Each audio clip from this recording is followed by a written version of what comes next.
I reconnected with Marjorie in 2005, right after the divorce. 2006, she came. You reconnected. So y'all had dated before? I dated her in the 80s. Really? Yeah, I dated her in the 80s. I thought they say love is like a McLaren. Once it goes cold, it can't be reheated. Your mind ain't go cold.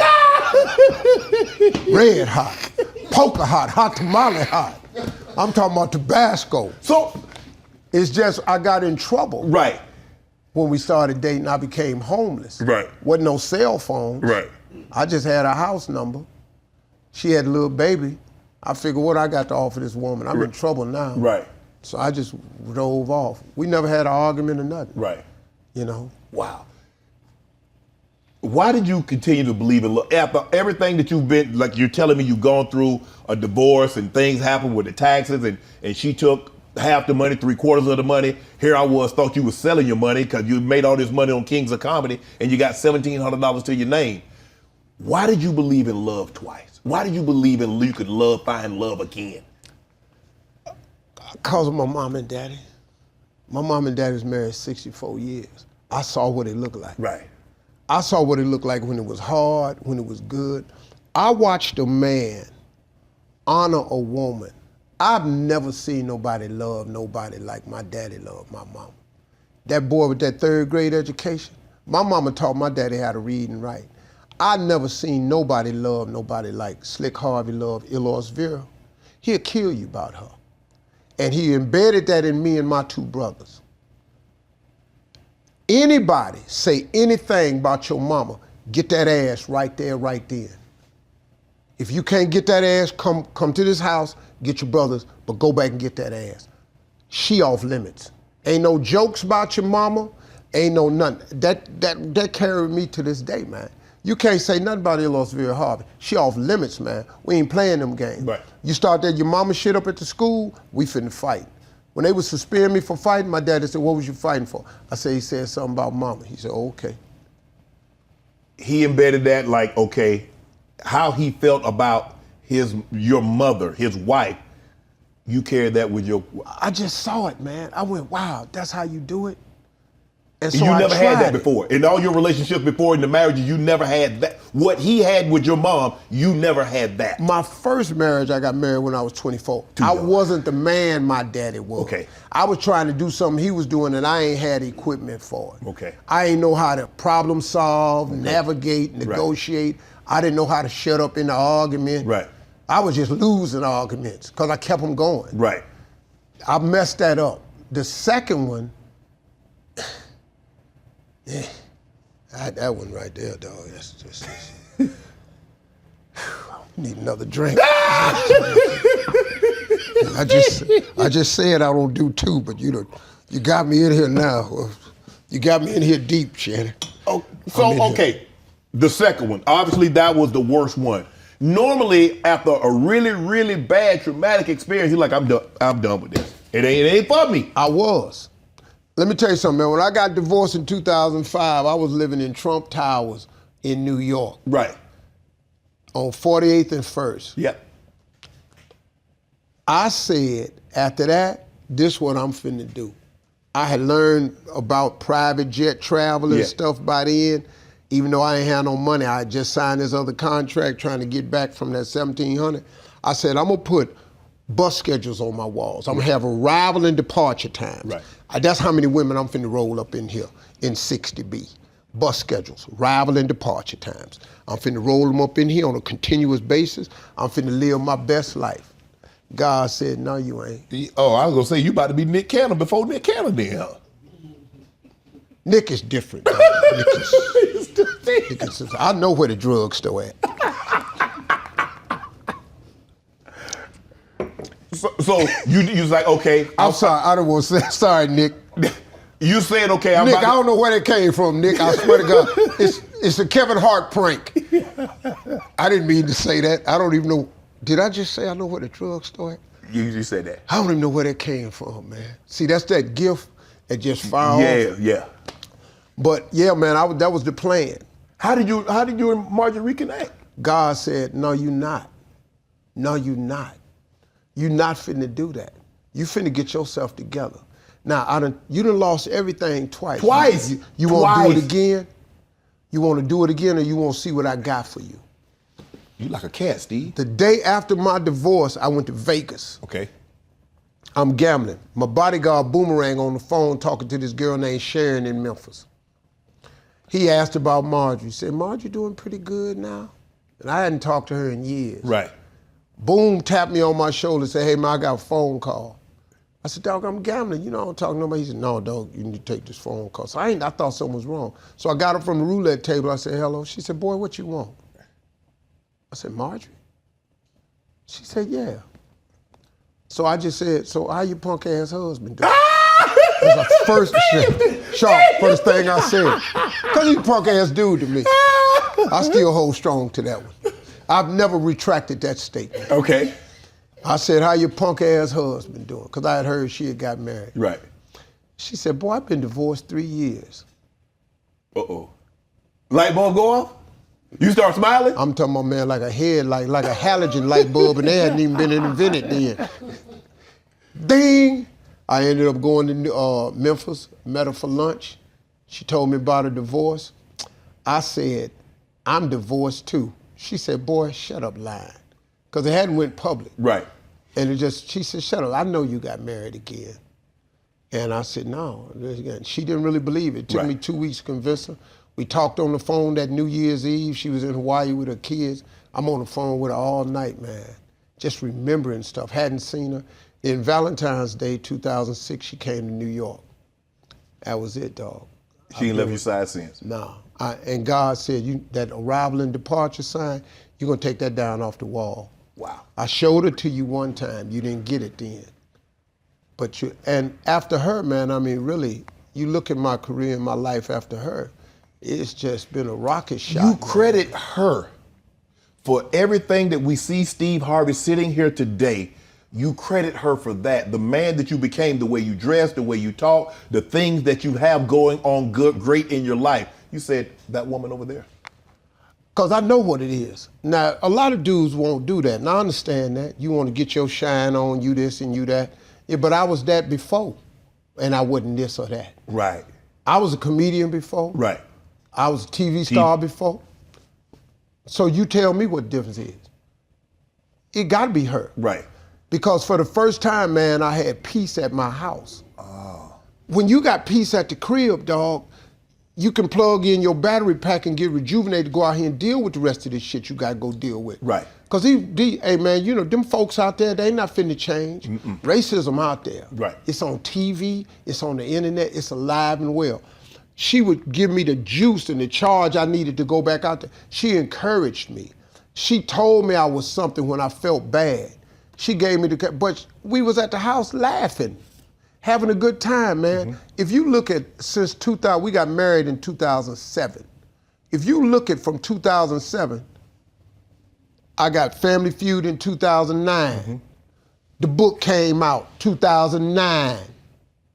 Miss Universe after that. The talk show after that. Little Big Shots after that. The Judge show. The radio show got big after that. 4 books later, the movie came out, Think Like a Man. All this after that. What else is it?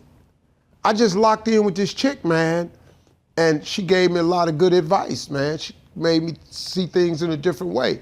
And it was her, man, and it's okay, man. It's people don't want to do that now. I know they tired of hearing me saying, but what you want me to say? Shit, I ain't got nothing else for you. Shit, it wasn't just all me. Right. She gave me the mindset to be me. And that's crazy, man. It's like there's a dude named Nuri Muhammad. I wish I had my phone, man. You could hear what this dude said about relationships. It's the coldest thing. He said, other than your relationship with God, who you choose to spend the rest of your life with is the single most important decision you will ever make. Because your other half will either your other half will be your better half or make you half of what you could be. Wow. She will either inspire you to greatness or reduce you to mediocrity. And then he went on to talk about, he quoted Minister Louis Farrakhan, and then at the end of it, he said, so choose wisely. And that was the first time, man, that I'd ever chose wisely. And it was the best thing, because a woman like an elevator button, man, they can take you up or down. If you get the right one, you got something. You get the wrong one, but it's like a man to a woman. If you get the right man, you can go somewhere. Right. You get the wrong man, you off. Like I heard you say one time, well, I was laughing so hard, you said you paid for a divorce. Yeah. I said, this dude right here was committed. But see, I want people to say she was getting a divorce already. I didn't break the home up. I don't because give a damn. Because you know how people take it and run with it. Yeah. She was getting a divorce. And he owed the money. Right. Right. What's wrong with that? Right.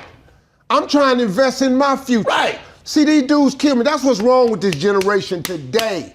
These young boys today, what do she bring to the table? The hell you mean, man? What do your ass bring to the table? You got a woman that can come to the table that can make another you. What else she need to slide up to the table with? What about your job? What happened to men who were supposed to be responsible? Do you know that it's our job to take care of a woman and some children, to have a family? That's our damn job. But what happens to when the woman tell you, I don't need a man, Steve? Well, they need to, what? Okay, if you don't, how that's working? You know, how that's working? Who don't need no man?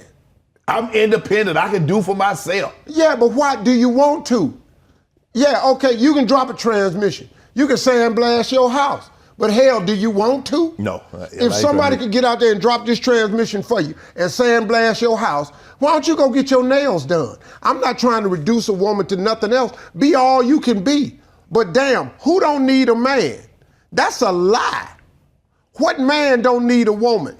I tell you what. Try to live without them. Try to live your life without women.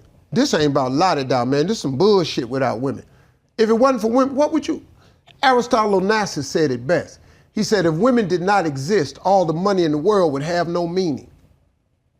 Dog, women is everything. They the catch me out. They the lick, man. But these young boys done forgot it, because these women out here, they've had to be independent because they ain't got the right man. Okay. But this system of marriage is still good. Okay. This system of a man taking care of a woman, that's really how it's supposed to be. All the rest of it's bullshit, man. And y'all need to quit tricking yourself with this new way of thinking. Because this new way of thinking ain't getting y'all no damn where. I'm sorry. I got in trouble on one time. This group came after me because I said Marjorie belonged to me. And they said she's not a possession. She's a person. She's a human. She is. She mine. What is you talking about? She belonged to me, but I got news for you. I'm hers. I belong to her. See, if you don't like that system, carry your punk ass on. Go do something else and let me know how that work out for you. I want to belong to somebody. Right. I want somebody to belong to me. I take care of my wife and my family. Did you ever feel like you belonged to somebody? In your previous relationship, did you feel like they belonged to you or you belonged to them? Yeah, I did. My first marriage, yeah. I felt that way. I just didn't have the equipment. I just wasn't the man I needed to be. Did the best I could. I just came up short. You know, I've apologized to her because it really was my fault. I got married too young. Right. You know. How's your relationship with her now? I mean, we cool, we cordial. Right. You know, we cordial. Okay. You know, she gave me 3 beautiful kids. I Right. got twins, my oldest son sitting over there. Right. You know what I'm saying? So. How you got 3 kids, Marjorie had kids. How was the blended family? How did that work, Steve? Oh, that shit hard. that shit. I thought you were gonna get me cool by y'all like, oh, no, that shit hard, dog. They wasn't in agreement. They went bowling one night in Memphis when me and Marjorie first got together. We brought all the kids together, all 7 of them. And all the girls went bowling and came back and decided they didn't want us to get married and said they don't think it's the right thing to do. And they need more time to get to know us. And I'm sitting up here looking at some people that ain't got shit. I'm sitting up here going, y'all ain't got a relationship, a good ass job, a career. I'm paying for colleges and shit. I don't know how I'm listening to y'all making some damn decisions. Y'all ain't got one boyfriend that done work thus far. So I don't know how the hell you finna tell me how to live. My sons was over there cool with it. Broderick, Jason, and Winton, they sitting over there, they cool with everything. Right. The 4 girls, total, just mayhem. Totally against it. Totally against it. Ain't none of them got nobody. So why am I listening to them? How did you win them over? I didn't. You're like, I'm doing this. Me and your mama, we doing this. Dog, So I love this girl. This girl, best thing for me. Now we gonna work. Now we gonna create an atmosphere of love, and everybody's invited into it. right. And everybody want to come into it can come into it. And it was a point, man, where like all of them except the oldest one, my two daughters had graduated from college. Morgan was out of college. So the three girls were living on their own. Everybody else lived in the house. The three boys and the daughter. And Lori grew up with 4 damn brothers. Right. So she was, and we could protect Lori at the house with them brothers. Right. Shit done got out of hand now. We can't. You know, we can't watch it now. No, you can't watch it. Because I'd have been there sawed off a bunch of these little, you know. But like at the house, we had full control of what was going on. Right. And it was hard, man, because they were trying to evolve and get to know each other. And, you know, some of the relationships is really good, and some of them is just, they cordial, you know, but that's just the way it is, you know. And I'd love to tell you it was a kumbaya moment. We had some great family vacations. We've had some great times recently. We had great holidays. But, you know, I think for the closeness, the boys are the closest, you know. Right. And then Winton and Lori is the closest of them all. Winton and Lori, they like, they mud together. Right. They mixed, but you know. And then the boys, they good, you know. The sons, they all good. You know what to do. Hit the subscribe button and become an official member of Club Shay Shay, where we do something before 2 something.